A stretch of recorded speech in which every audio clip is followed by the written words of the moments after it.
তোর বাপ নাই, 100 টাকা তুই খাই, আমি নিলাম, তোরা আবার দিয়ে দিলাম। দেখো আরে কি দিয়ে সান্ত্বনা দেওয়া বলো, ও 100 টাকা লয়েছে, 100 টাকা আমার কাছে 1000 কোটি টাকা। তুই বাবা খাইস, তোর এটা দিলাম।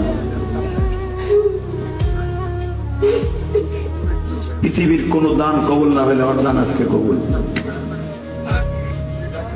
কি চাও, কি চাও? আপনাকে 10 টাকা দিছে, তোর এই টাকাটা আমার কাছে 10,000 কোটি টাকা। আল্লাহ তুমি ওরে বলে আলম বানায়, আল্লাহ ওর বাবাকে মাফ করে দিও, ওর মাকে মাফ করে দিও।